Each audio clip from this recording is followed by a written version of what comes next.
There are many types of trees, all sorts of shapes and sizes and shades of color. One of my favorites is the olive tree.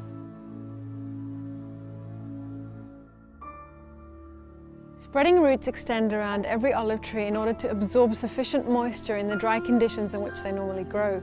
This is why they're usually planted several meters apart so that each tree could receive enough space and light. These are the best conditions for bearing fruit: space and light. And it's precisely this elaborate root system that allows the olive tree to tolerate drought so well. The olive tree is very tough and it can survive the harshest circumstances, and it can live incredibly long, if well pruned, even thousands of years. The olive is often mentioned in the Bible, and one of those places is Psalm 52:8.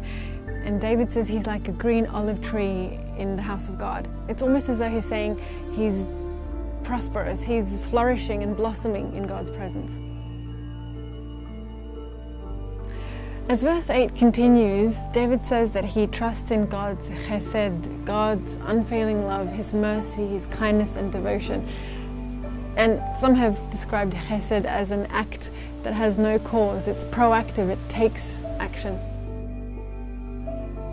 In other words, the way God loves us doesn't depend on how much we love Him, how devoted we are to Him, how much time we spend with Him. He loves us because that is who He is. He's loving, kind, and loyal to us, regardless of how we are. It's precisely this that gives David the strength and encouragement he needs, knowing God will never fail him, ever.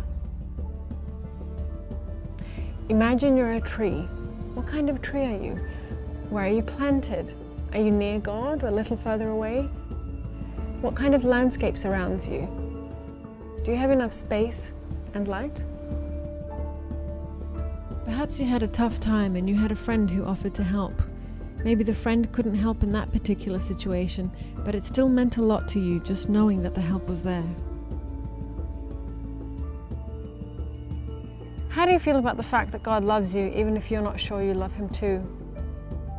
Perhaps God is like that friend, always there and you know you can count on Him, but He's the perfect gentleman and will never force His way closer to you.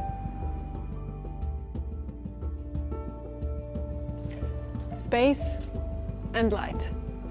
I leave you with a challenge to figure out how much space and light you have in your life, how much you need of both, and then go and blossom.